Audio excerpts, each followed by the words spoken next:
Welcome, everybody, to a new episode of Gabriel Talks Football, the focus being offensive lineman. And before I bring him in, I want to let you know that all of the previous Gabriel Talks Football shows here on YouTube are archived. So all you got to do is go to the Barroom Network YouTube channel and look for the playlist that says Gabriel Talks Football, and they are all there. Prefer to listen to them on audio while you're driving around and so forth? Well, then all you got to do is go to podbean.com, and here's what you do. Go to Podbean and go to the Barroom Network. Boy, we've done 1,773 episodes here on the Barroom Network since we've been around. Not bad, huh? And just scroll down to the search button and type in here, Gabriel Talks Football. And then when you hit search, what will happen miraculously, because technology is so awesome, there they all are. Gabriel Talks Football, Bears defensive line, Bears camp battles, Bears OTAs, on and on into infinity, because we've done so many great shows here. So that's an easy way to access all of Greg's shows. Let me bring him in now. Greg Gabriel, how are you, my friend? I'm wonderful. How are you? Wow, man, how much did that hat cost you? Because that's a beauty. Nothing. It looks good on you. Yeah, you left it here. And by the way, as I was watching the open of the show, I said to myself, holy cow, the next time we roll that open, all of those new pictures I shot of you are going to replace all of those pictures of you from, what was that, 2019? Those pictures of you at the XFL? 2020. So we'll have a brand new open for our next show, whenever that is. And welcome to all the people who have joined us live. You know what, Greg, let's get right into this, because I know we've only got about 60 to 70 minutes for today's show. So let's get right into the meat of this show, which is the offensive lineman. There's been a lot of talk about this offensive line looks putrid to hopeful talk. Where are you right now after all the information that you've gathered, after what you've seen and heard? Where are you at with the status of this offensive line? You know, I'm going to give you a totally honest answer. Nobody knows. That's exactly. It's real simple. We can end the show now. Yeah. If you want to try to get anything out of OTAs and minicamp when it comes to offensive and defensive linemen, then you're some sort of miracle worker, because they don't hit. They don't do what offensive and defensive linemen do, which is the physical part of the game. You can learn a lot about your DBs, your linebackers, your running backs, your wide receivers, your quarterback. Linemen, forget it. It's a waste of time to even talk. And you know, there's all making a big deal about Teven Jenkins is running with the twos, and now, you know, Braxton Jones is running with the ones. It means nothing until pads come on and they actually start playing football. And then you're going to find out, you know, what they do when they run around in shorts and what they do with pads are two different things. And I'm not trying to discount what Braxton Jones has shown as far as athleticism and ability to pick up a scheme, but it's not playing football. Right. Exactly. You know, it's trying to say, you know, coming from the combine, that a guy's going to be a first-round pick or a second-round pick or a third-round pick. And the media has a great way to say, oh, this guy moved up 3 rounds. Yeah, and then draft comes, and then they forget that they said that, and the guy goes where he's supposed to go. So let's wait another 5 weeks until training camp's open, 5.5 weeks. And actually, it'll be another week after that, because of the new ramp-up period they have in the NFL. There won't be pads for that first 5 practices. And then we'll find out who's a player and who isn't a player. And whoever lines up for the first day of pads, that means nothing too. Okay, because they're at that point they're still evaluating. Right. And let me add this, because you know, people in the media want to make a big deal out of this. Personally, I laugh at it every time I hear it. Is that, you know, Flus said this is what they were going to do, and then the other day he said, we said for the first 6 practices we were going to have one lineup, and then for the next 6 we were have another lineup. Guess what? That's what they did. There's one thing I like about this guy. He doesn't bullshit you. Yes, I totally agree. He does exactly what he says he's going to do. And then and people want to make a thing about it. I saw one thing on Twitter. Well, this may be the reason, Teven Jenkins missed a block in pass protection. How did he miss a block when you can't hit anybody? That's right. This is you can go like this, and you can pretend, but his game, and I'm not trying to praise Teven Jenkins. We'll find out. Mm-hmm. We'll find out just when at the same time the coaching staff will find out. But his game is physicality. Go back and watch his college tape. Great point. That's what he does. Mm-hmm. He's a very physical player. Mm-hmm. And when they start playing football, then again, we'll find out. There was a lot of stuff going on earlier in the week with my good buddy Olin, and what he perceives as a starting offensive line, and he's got Lucas Patrick at guard and Sam Mustipher at center. Well, if Lucas Patrick was going to play guard, he'd be practicing at least some at guard just for the movement part and learn to play.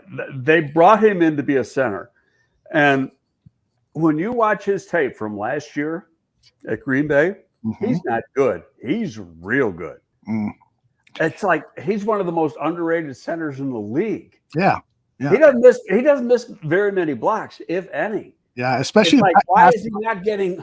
Why didn't he get a bigger contract, and why doesn't he get more notoriety? That guy is really a hell of a football player. That's great. Of course, I mean, the center position, you got to be a smart guy, and he went to Duke, so that tells you something. Patrick Manley may want to fight about that, but well, after Monday's or Tuesday's press conference, Eberflus was talking about, I told you guys we're going to move the offensive linemen around and so forth. And so what happens at today's press conference? He gets asked the same things. And so, and in this soundbite that I pulled, he was asked about Teven Jenkins. Will he get a look at the guard position? Yeah, so Teven's right now at the right tackle, and that's what he's focusing on. Like we said yesterday, there could be switches, after this segment of the offseason leading into training camp. So we're just taking it day by day. We'll have a big meeting tomorrow with Ryan and the staff, with all the coaches, to just reassess the whole roster before the players and the coaches go on break. That'll be a real good meeting for us, and we'll see where he is from there. It's basically what you just said and what he's been saying. They want to look at everybody, and Jenkins will eventually get a look at guard, don't you think? I don't have the answer to that. He may, and not that hard to move from tackle to guard. It's harder to go from guard to tackle because you're playing more on air, and you've got an open side to your one side. If it's the left side, you're open on the left side. If it's the right side, you're open on the right side.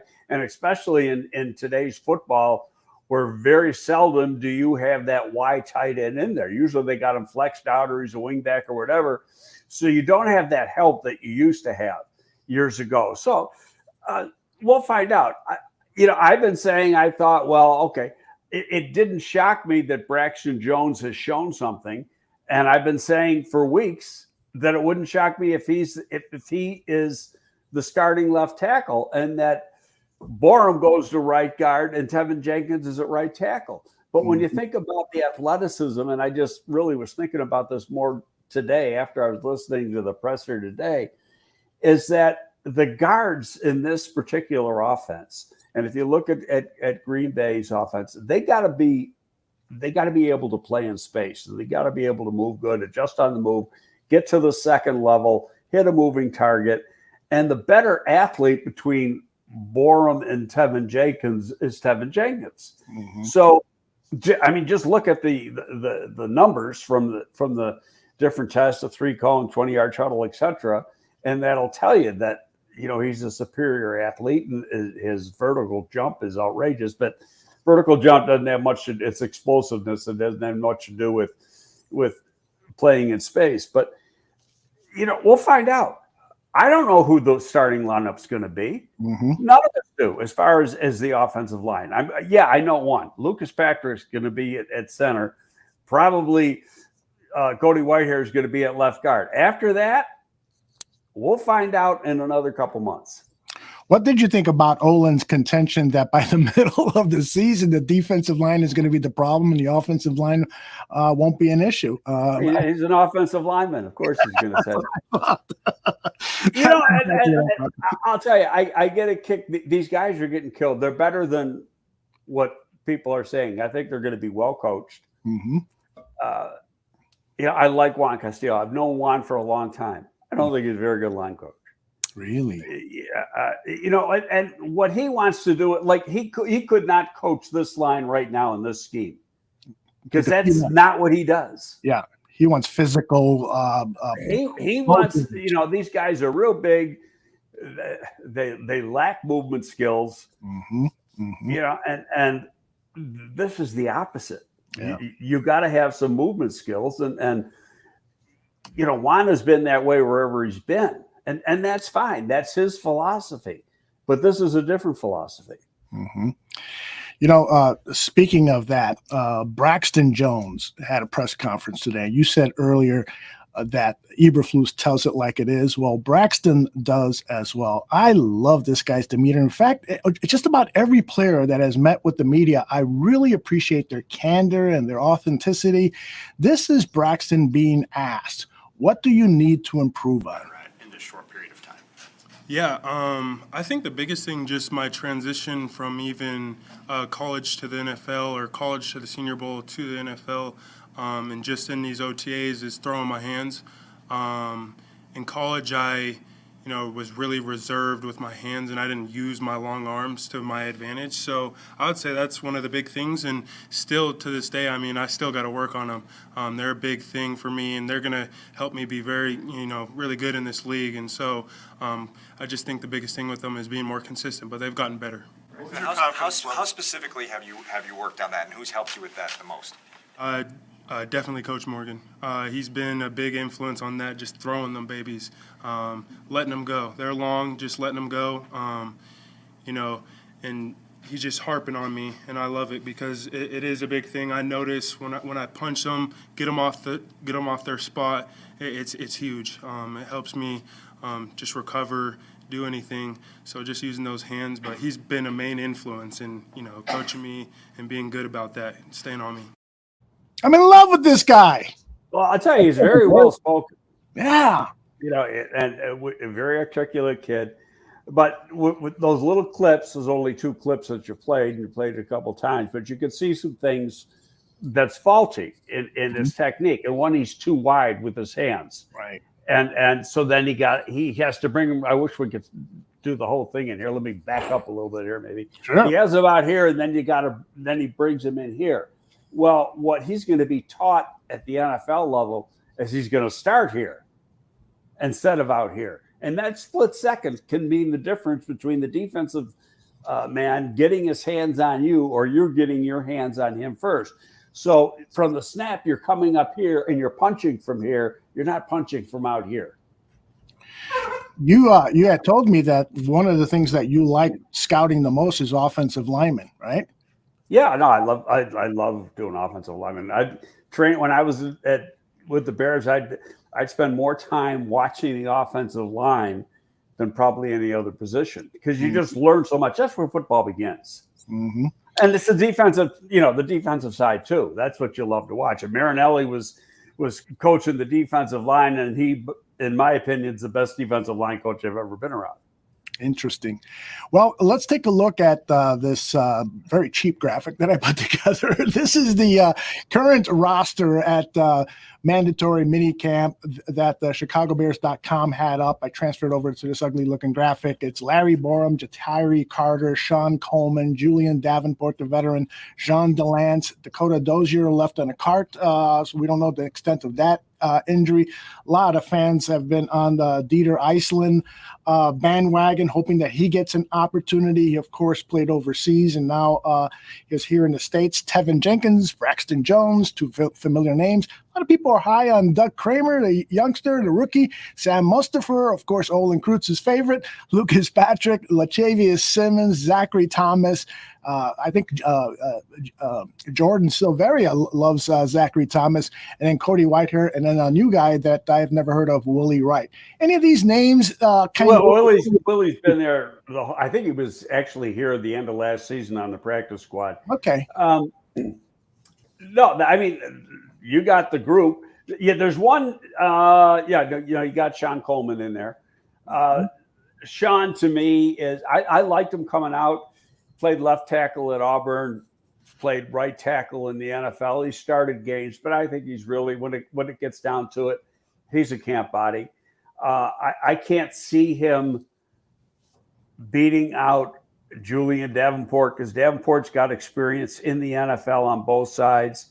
I think he might end up being your third tackle. And you're going to have guys like Larry Bourne and Teven Jenkins, depending on who the starters are, that they're going to be guys that can play more than one position. Larry can play on the left side and the right side. Teven can play on the left side and on the right side. One of those guys, if not both of those guys, will probably play some guard once the pads come on in August. And then we'll find out, what's going to happen. I think the sleeper guy in there, and only because I love his physicality, I like his strength, I like his size and his athleticism, is Simmons. Okay. But raw, he played at Tennessee State. I don't think he had the greatest coaching there. He played like 4 different positions, both guard positions, both tackle positions at Tennessee State.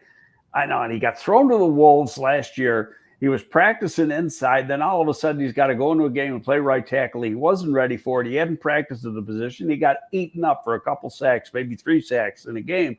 And so, people are going to be down on him. But I look at the talent. He had 4 games. So what?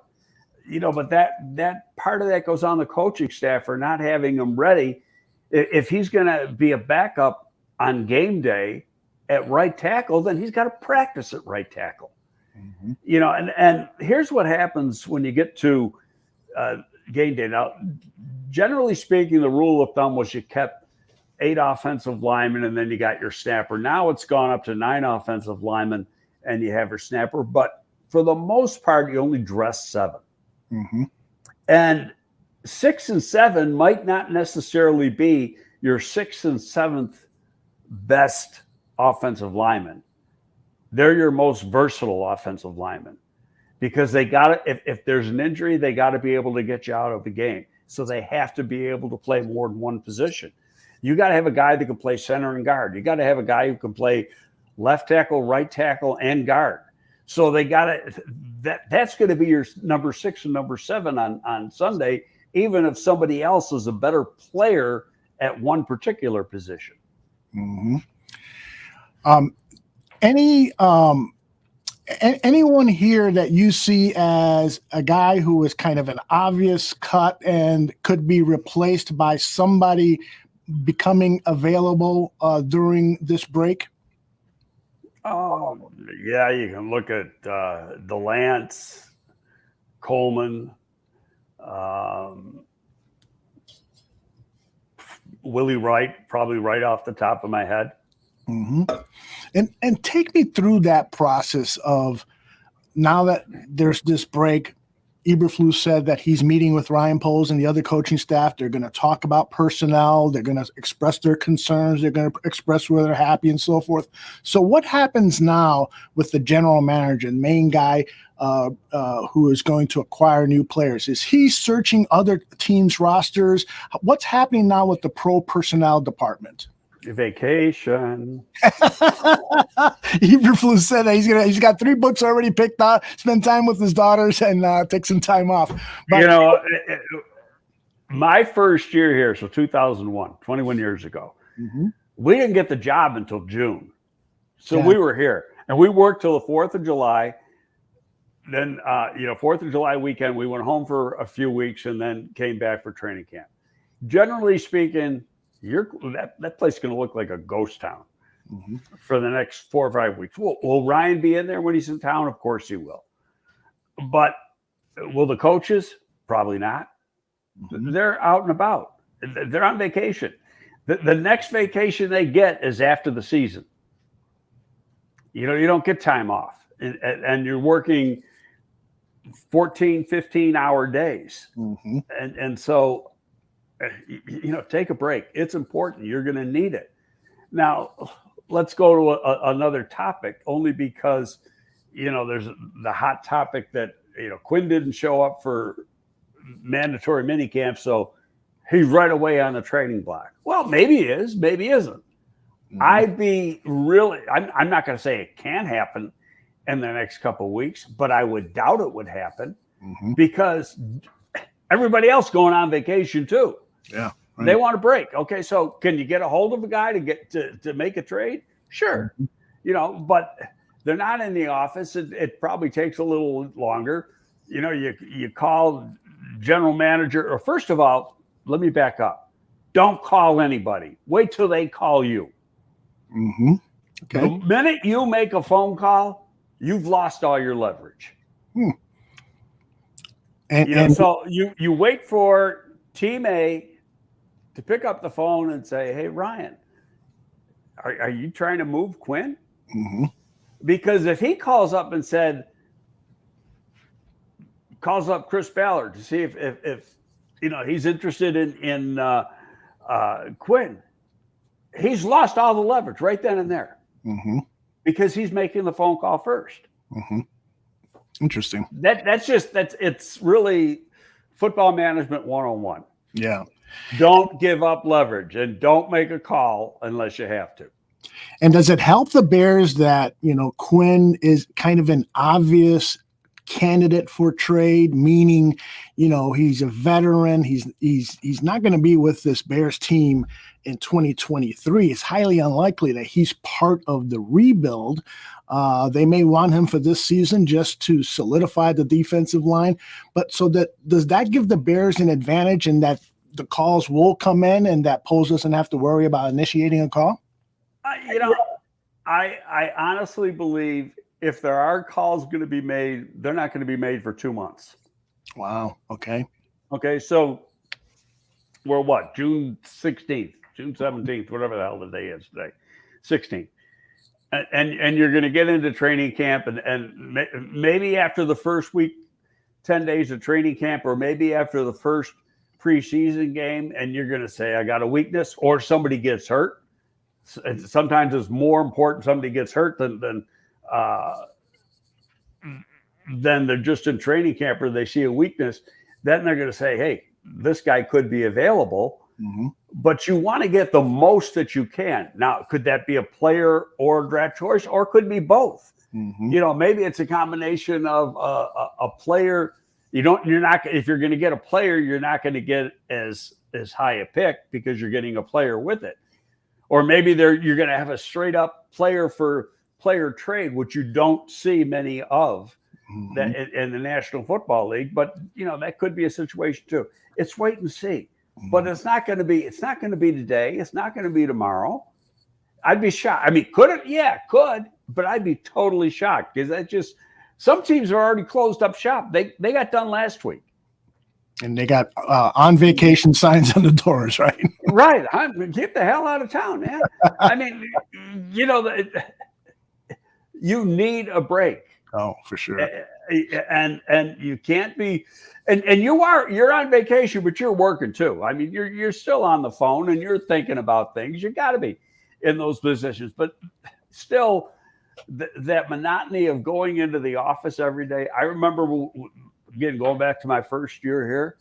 Now after that, we shut up, we closed up shop too. We were gone. So, but that first year here, we're the only people in Hallis Hall. Wow. And they didn't have a cafeteria to feed us then either. So you had to go out to lunch. And it's not like a restaurant's close by, So you let's put you head of making trades for the Chicago Bears. You're the general manager. Somebody calls and asks, hey, what do you want for Robert Quinn? Do you say a second rounder, third? Oh, hell, I'm going to shoot for the moon. I want a first. Okay. I like that. Why would I say, I'll take a fourth. Mm-hmm. Play from strength. Mm-hmm. And say, I'm not going to make them say, I don't want to give you that. Mm-hmm. And I was going back and forth with Olin on Twitter, and I suggested Dalton Risner, the right guard of the Denver Broncos. There's words that he might be being shopped around in August because there's a lot of depth at that position. He had his worst season of his 3-year career last season, giving up 5 of his 7 career sacks. There's a new offensive system there, and but their system's the same as this one.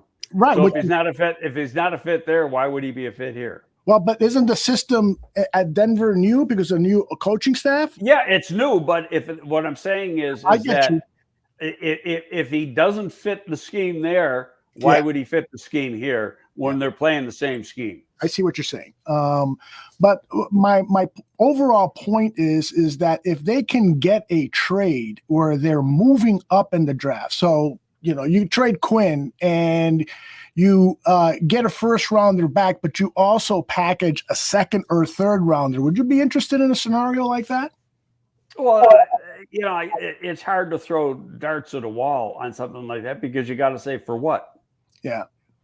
And until you know for what, and Olin had a point because I saw that whole thread on Twitter, and he said, well, why are you going to trade a rookie on a rookie contract for a 32-year-old with $12 million contract or whatever the hell it is? Yeah, and that's a point. But he's also a rookie on the last year of his contract. Mm-hmm. Right, exactly. So he becomes a free agent at the end of the season, But you made an even better point when you messaged me and said they're already stacked at that outside. Well, yeah, they got Chubb, and then they signed and gave Gregory a lot of money in free agency. So what do they want Quinn for? Yeah, especially now if you got Quinn at $5 million versus Quinn at his $12 million, whatever it is, the base salary, because they only look at the base salary. Any of the accrued signing bonus goes back to the Bears, and they get hit on that part. So it's whatever the base contract is. That's the part that's really getting traded, and I think it's around 12. I don't know. I'd have to open up over the cap, and I'll give them a little plug. They're good, and see what the contract is. But will he get traded? Maybe. Do I think it? Maybe. I just don't know. Here's part of my thinking is this. I think they want to, before they would commit to even trading him. Remember I said, teams want to get to camp and see what they have. And I think the Bears want to see what they have. Yeah. You got the rookie from Miami of Ohio. He looks great running around in shorts, but he's only played defense for 2 years. Right. Okay. So what's he going to do when he's going to go up against a real NFL tackle with pads on? And he's got to try to rush the passer for real, not running around in shorts. Okay, right. It's a different story, and we know Travis Gibson has got some talent. We know Al-Qadim Muhammad has got talent and can rush the passer. Everything after that, we don't know. Brent Murphy asked a question, was wondering, is there any concern of Travis Gibson going back to a 4-3? Pace seemed to think he was a better fit as a 3-4 in college. What do you think? No concerns? No, he was an edge player. And his main job, and in fact, he was interviewed the other day and he said it, because I don't have to worry about dropping back in coverage anymore. And which he didn't do in college. He did a little bit. Now you can't say he never did it. He might have done it twice a game at Tulsa, because I remember watching the tape and you'd see it sometimes. But most of the time his hand was in the dirt and he was coming. So now his hand's in the dirt and he's coming. And there might be times when he stands up and rushes the passer. Who cares? It's whatever he's comfortable doing. But he's not going to be dropping back coverage. Now, there could be some different blitz packages they do where they do bring a linebacker and drop him into outside coverage and outside zone coverage. but it's going to be more far and few between than what he was doing as a 3-4 outside backer. Even though he was an edge guy, he still there was times when Khalil Mack dropped, when Quinn dropped, when he dropped. All those guys had to drop at some point. And in this particular defense, their main job is getting upfield, put pressure on the quarterback. Okay. We got a question here from Kenny Ray. He says, and Braxton Jones mentioned him. You mentioned him earlier, the new offensive line coach, Chris Morgan. What do you know about him? Have you ever met him or heard stories about his coaching style? No, I've never met him. I've done some checking, and he's highly thought of. Mm-hmm. When he went to Atlanta, he was at Atlanta when what the hell was his name? It was the coach. He's now at Dallas, the defensive coordinator Quinn. When he was the head coach, that was the offensive line coach. Mm-hmm. And they had some pretty good offensive lines. They went to a Super Bowl, I believe. And then that staff got fired. So last year, he was the assistant offensive line coach at Pittsburgh. And then with a few games to go, the lead offensive line coach left and went to Oregon, which I believe was his alma mater. Okay. Which is kind of odd that you'd go with games still to go, but he did. And he got elevated to the lead guy, but it was only for a couple games. Okay. He's got 14 seasons of experience, so he's not raw by any means. Listen to let's talk about some other topics outside the offensive and defensive line right now. Byron Pringle met with the media, and again, another guy that I was super impressed with his honesty and his candor. He was asked, did you come here to be a number one receiver and increase your value in free agency after this season? I came here to play at a high level, execute, and win, and whatever it takes, be it a blocking, kick return, gunner, whatever they need me at, I'm just trying to win. And then Eberflus went on to talk about how great he is at yards after the catch, that what he has seen in camp is what they saw in tape. This guy would get the ball in his hands, and he's going to pick up yardage. How excited are you about Pringle on this roster? He was I had two guys that I wanted to sign free agency, him and the other guy from Green Bay, who ironically Kansas City has. And they got Pringle. You figured that would be a guy they'd go after because of the connection with Poles. He finished last year. He had his best season, finished the year as the number 3 at Kansas City. I'm sure when he went into free agency, he had no idea that Tyreek Hill was going to get traded. Mm-hmm. I don't think anybody that might have changed his. If he knew Tyreek Hill was going to get traded, he'd probably still be sitting in Kansas City and would have re-signed with them. Yeah, this is a guy. He had kind of his breakout year last year, and talented guy. He was a late round pick. He had to work his way up. Played special teams, a damn good special teams player, and not just as a pretty good returner. He's a gunner, and he's a good gunner. So now that doesn't mean if he's a starter here, he's probably not going to be playing gunner. But that's one of the things that I noticed when they were drafting people and signing people. They got guys who've done more than one thing. There's a bunch of guys on this team that are new that got return skills that aren't just average return skills. They were top-notch returners in college. Mm-hmm. This team is stacked with potential at those return positions. I don't think they'll be looking for any help in the free agency market this year. Wanted to ask you about Matt Eberflus was asked, how do you get the most out? Well, before I ask that question, because the video is still loading, the guy that came in and talked to the team, the former defensive coordinator under Lovie Smith, Rod Marinelli. What do you know about him? What can you share with people, the type of person that he is? He's the best. Very intense individual. Like I said a little while ago, best defensive line coach I've been around. And I've been around some good ones. I mentioned a few times Lamar Leachman, who was at the Giants under Parcells probably Well, for the whole time Parcells was there, so that was 7 years while I was there, 7 or 8 years while I was there, and then Bill retired for the first time. But Marinelli, I mean, the one thing he works on the most is hand use. And there was one drill they were showing the other day on tape. It was a bag drill where they weave their way. I don't know if you saw it, in between the tall bags. Missed it.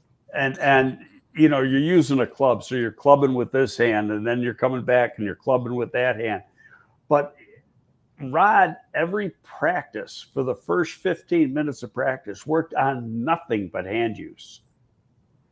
You win with your hands on the defensive line and quick hands and knowing how to use. And this new defensive line coach was the assistant to Rod with the Raiders last year. So he's learned from the chief. And I'm sure that's how Flus got this guy's name, because Rod recommended him to him. I think he wanted Rod to come, but I think Rod said, it's time to hang it up. Because he's not getting any younger, but just a great man. He's a former Marine officer, not an enlisted man. Was in Vietnam. He's a great leader. Well spoken. He knows how to coach. He knows how to motivate, and he demands the best every single snap. And that's where he was a defensive coordinator in Dallas when Flus came up into the NFL. And that's where Flus developed a lot of his defensive philosophy, came directly from Marinelli. So what you're seeing as a head coach is Marinelli Jr. So now somebody's going to say, well, Marinelli sucked at Detroit as a head coach. Well, part of that was the guy they had as the general manager didn't, Matt Millen, who didn't know what the hell he was doing. He gets hired out of the broadcast booth to run a football team, and he didn't have a freaking clue. And Rod got stuck in the middle of that. It's awful. And I'll tell you what, in time you'd go down and talk to Rod. He never said a bad thing about it. He just, that's the kind of person he is. He is a true nice guy. Everybody. Very loyal. Yeah. I mean, he is very he when Lovey got fired, he didn't want to stick around, but he would have if Arians got hired, he would have stuck around. Yeah. Because he liked Arians, but very true to Lovey. He'll be very true and honest and faithful to Flus because they've got that connection, and that's the way he is. He's a very honorable man. All right. So what is this about? Can you share the Rod golf cart story? I'm not familiar with that. What is this golf cart story with? I don't have a freaking clue. We'll have to do some research on that, Tony. But Greg apparently wasn't there. And by the way, speaking of Ballard, Wolves basically paid you a compliment because when he was talking about Marinelli, he said, I learned this from him.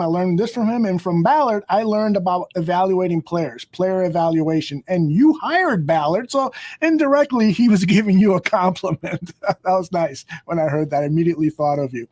All right, my soundbite has loaded. Eberflus was asked about how do you get the most out of these young players, because the roster has so many young players, and these not journeyman players, but yeah, you might describe them as journeyman players who haven't reached the potential they had when they came out of college. I would say the system.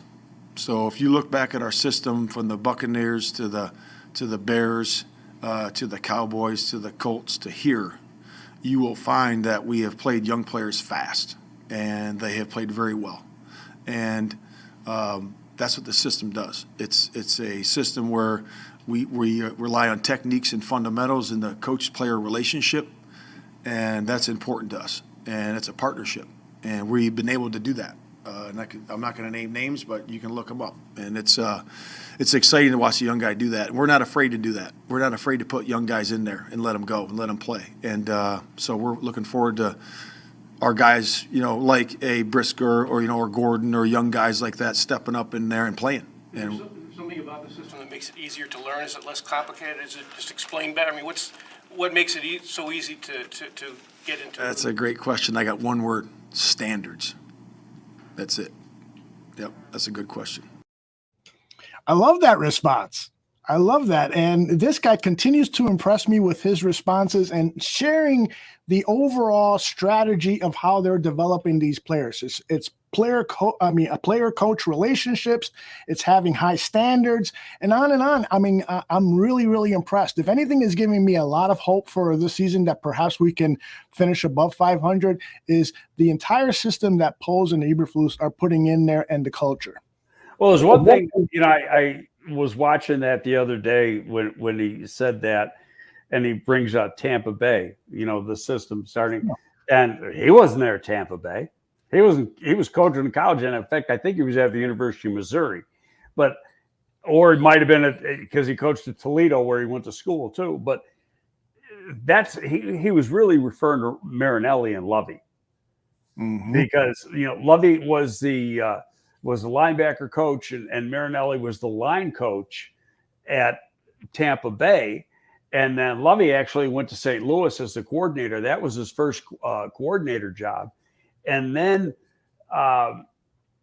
when Lovey came here, interesting story is he wanted to hire Marinelli as his first coordinator. And Tampa Bay said no. See, now you can't say no to a guy. If he's going to get an upwardly mobile position, you can't say no. Used to be, the only thing you could say you had to say yes to was a head coach. But so Tampa Bay said no to Marinelli, and that's how we got Ron Rivera. Okay. So Rivera was really the second choice when Marinelli couldn't come. But then when Lovey, I don't think Lovey and Ron ever saw totally eye to eye, and Ron being a 85 Bear, he was royalty, and that might have rubbed Lovey the wrong way. And I don't think I'm throwing shit at the wall here either. I was inside the building, but we go to a Super Bowl and Ron Rivera gets replaced right after we come back, which was insane. But who did he bring in? He brings in Rod Marinelli right away because Rod was available. By the way, you know how long Ron Rivera was unemployed? About 24 hours? Nah, I'm guessing 24 minutes. Oh, really? That is great. He had a job before he got done cleaning out his office. He's an amazing human being and a fantastic coach. I mean, he's a grade A quality person. Tony has reminded us about the story. Let's see if you recall that you earlier on the show, and I do recall this, you shared the story about Marinelli because of his leg not being able to walk on the field and used a golf cart to get around on the field. Do you recall that story? Well, he wears like these, what's the word I want? Like elastic socks. Okay, like compression. Yeah, compression type sock. He's got, I don't know if he's got phlebitis. He's got something with his lower legs, more I think his right leg than the left leg. But he was not really, when I was here with him, he wasn't using the cart very much. Now he might have been in Dallas and might have been with the Raiders, but he wasn't jogging between spots on the field, but he was walking, and he was walking at a good clip. But yeah, I think that might be part of the reason why he just doesn't want to coach anymore. It's hard for him to get around. Yeah. But what was he using a cart then? No, not that I recall. I just don't recall at all him going from point A to point B. And if you remember down at Bourbonnais, we had those 4 big practice fields, and and we always used 2 of them for each practice, and get from field 1 to field 3 or from field 2 to field 4 if you're using that. Yeah, those fields wasn't easy. Yeah, and yet, bouncing around between all of them. Now here with practice all the time at Hallis Hall, they put in on the far side of the Peyton Center, they put in 2 more practice fields a couple of years ago. Now they got 4 practice fields plus the indoor facility at Hallis Hall, so you got room to have camp here and not have to go down to Bourbonnais.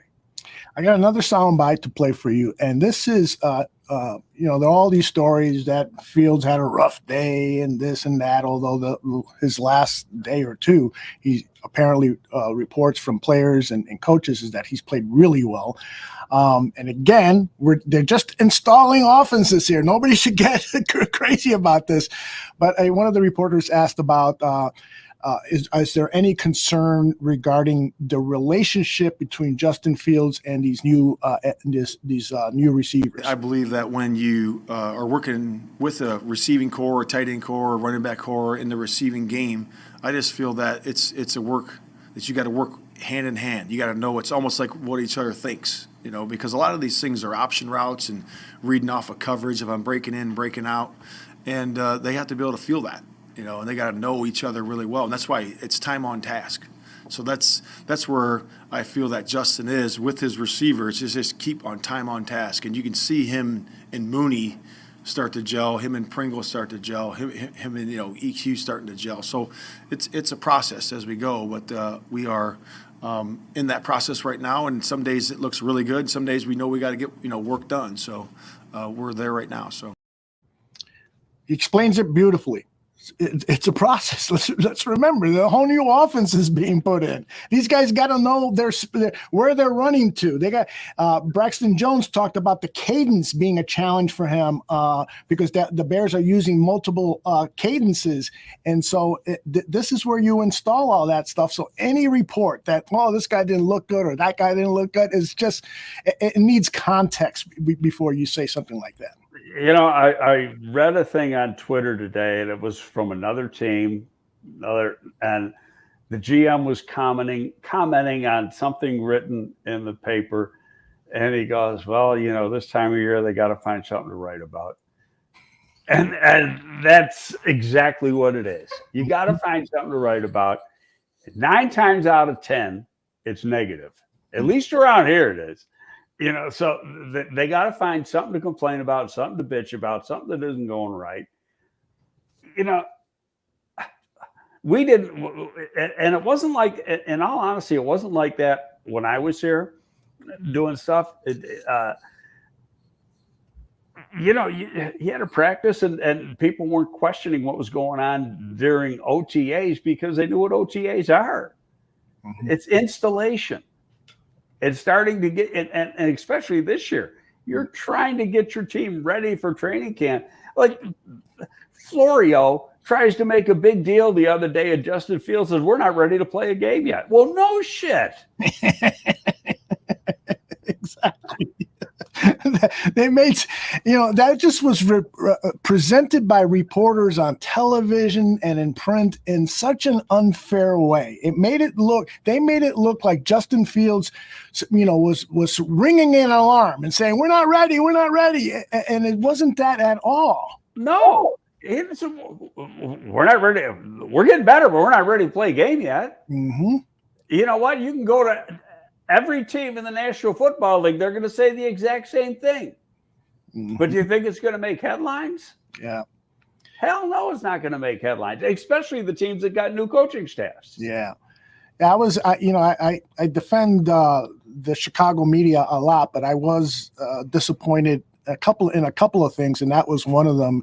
You're trying to get clickbaits and all that stuff, but I hate it when they're not fair to the players, because what will then happen is the players will be less and less candid about stuff. You may never get Justin Fields immediately saying, "No, I'm not comfortable." You might then force him into giving you gobbledygook because you haven't treated. All he's doing is being honest. I'll tell you, I was at the gym this morning. I was disappointed to get Louis Riddick on there, who's a friend of mine. I've known Louis a long time. And I ask you, yeah. And, worked with him in Philly, worked him out when he was coming out of Pitt. So, we've got a long term relationship, and he's a good guy, but now he's the worst team in the league. Now, part of that is, and it has to do with relationships and friendships, he's tight with Matt Nagy. Mm-hmm. And probably in a way sticking up for Matt, mm-hmm. Which is fine. So they're the worst team in the league. I don't think anybody knows what the Chicago Bears are right now. Yeah, it's impossible to say.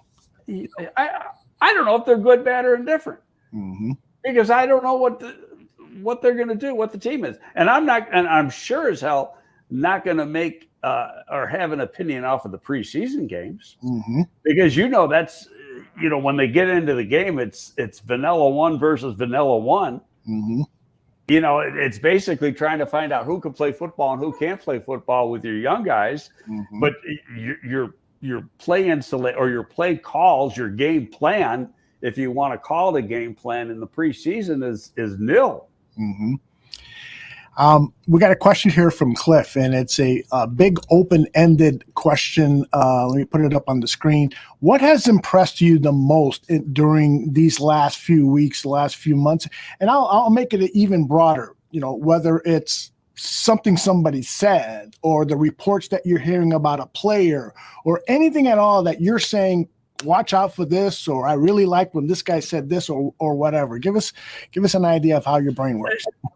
Because I'm not there from the outside looking in, that they all seem to be getting on the same page. Yeah. That's been so impressive to me too. And that they've all bought into, there's no need to panic, when the ball is on the ground or anything like that. And the defensive players are all, defensive and offensive players have all been very, very complimentary about the culture that's being put in. Eddie Jackson talked about it. He said a lot of very positive things about this new coaching staff, and he's an integral player. In fact, Greg, can all of us fans are upset at Eddie Jackson because he's missed some tackles and has made some mistakes here. But last year you talked about his value to this team. Can you please share that again with us? Well, he was the leader in the defensive backfield. He had somebody's got to direct traffic, so to speak. And he was the guy that did that. Now, I don't think, and I'm reading between the lines here, is listening to him during this whole off-season program. I don't think he was really buying into the way he was used the last couple of years. Interesting. Versus the way he was used when Vic was here. Right. There was a difference in how the safeties were used, and he didn't think that it was being he was not being used to his strengths. And now, could that be an excuse? Yeah, it could. But when you see people are interested when you just listen to their voices, and you listen for the excitement in their voices. And when he talks, he's got some excitement in his voice. So he likes what they're doing, and who's not going to like this defense? And I'll tell you what, now, having been around this defense for a long time, there's a lot of pressure put on the safeties. Yes. Now, Flus, again, I keep saying 101 to 303 or 404. So when Lovey was here, there was a shitload of pressure put on the safeties. And Bobby DePaula was a pro director, used to say, we got to have 2 Pro Bowlers back there for this thing to run right. And that may be very true now, but I know Flus is runs it differently than Lovey ran it. And I'm not saying it's any easier, because he's actually got a more complex defense and he does more with it. But there might not be as much pressure put on the safeties. I got to wait, when we start seeing games. And seeing games for real, not preseason where they're just going to be playing some base coverages. Vanilla stuff, yeah.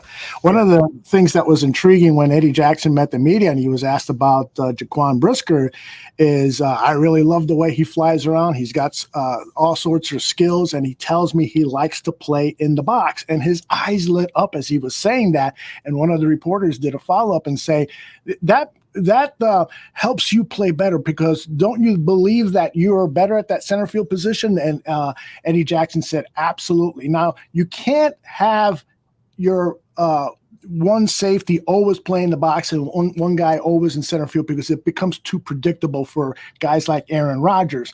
But if you get like if Brisker is used like Adrian Amos was used under Vic Fangio, and Eddie Jackson is used under Vic Well, Fangio. it's a different scheme. Number one, it was a 3-4 versus a 4-3. Yeah. And so your coverage situations are different.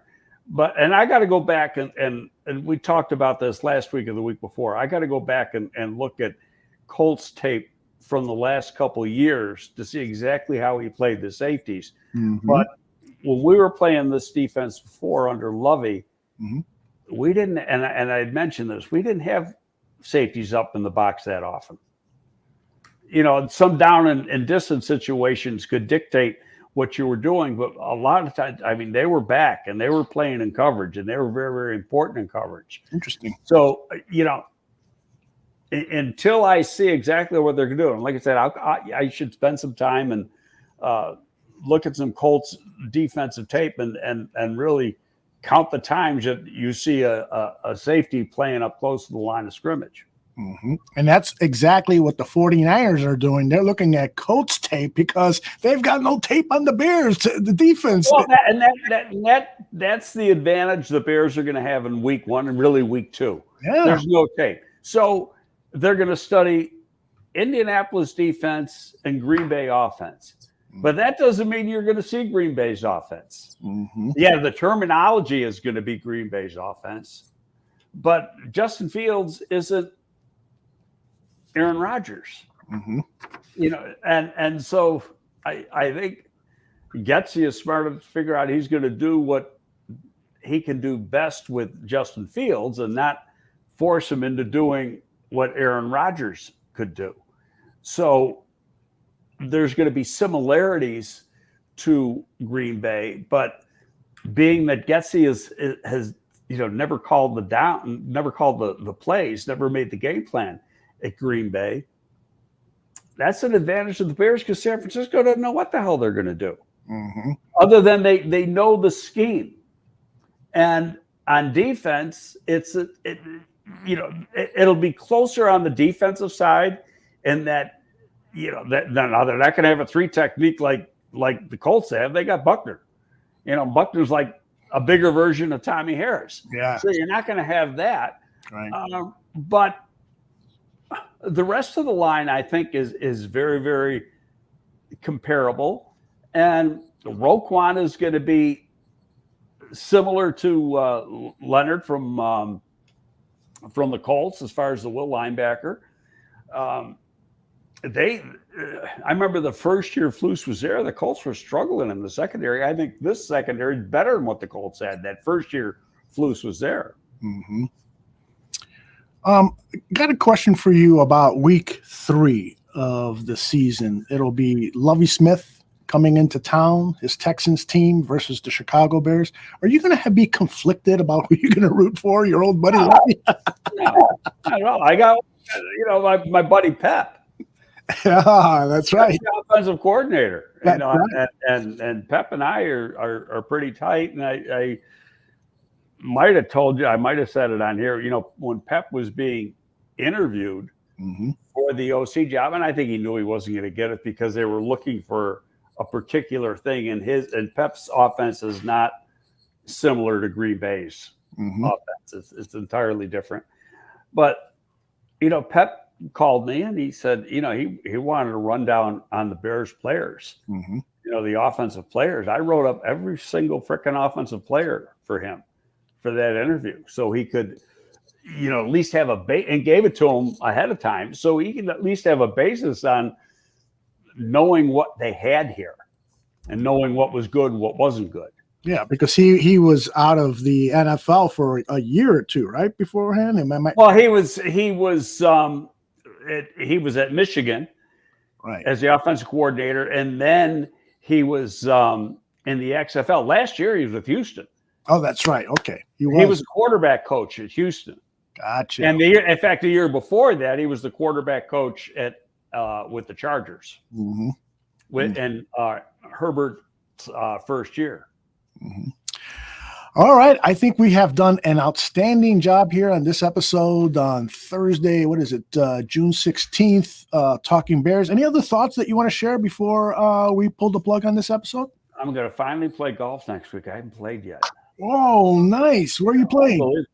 Where am I playing? White Deer Run. Oh, nice course. You know where that is? It's in Libertyville. Yeah. Or no, not really Libertyville. It's Vernon Hills. It's right on the edge of Vernon Hills, Libertyville. South part of Libertyville, north part of Vernon Hills. Yeah. It's a tough course, if I recall correctly. Yeah, it's where the development it's part of is Greg's Landing. Okay. Who do you got for the U.S. Open? Nobody. No? I've watched some of it. I love watching the U.S. Open though, because it's not a player versus player. It's player versus golf course. Absolutely. You throw it in, you hit it into the rough. It might take you a day to get out of there. Oh, did you see the shot Rory had he tried to drive the green on the short. There's a couple short par fours in that course. And so he got caught up in the rough right at the lip of the bunker alongside the green. That's where the drive was. Yeah. And, he tried to get it out, but he couldn't. And, he ended up, he thought he's in position, could drive the green and be in position for a birdie. He ends up parring the hole. It's miraculous that he ended up parring the hole because that lie was just horrendous. But that's what happens when you get a U.S. Open setup. You could be in some tricky stuff. I think it was Koepka right before I came in here to do this. He was. It might have been somebody else, but we're talking knee-high rough. The real long stuff, and he tries to hit out of it, and the ball goes straight left and lands on the tee box like 90 degrees to his left instead of where it was supposed to go. That sounds like me playing golf. Yeah, the U.S. Open sets up those golf courses so that they want the winner to be at around even par. They don't want anybody to shoot under. In a few seasons that they've had the U.S. Open and a bunch of players have been under par, it's like they get angry and the next season they find a tougher course or something. Well, if you eat up the golf course, they ain't going back to that one. Yeah.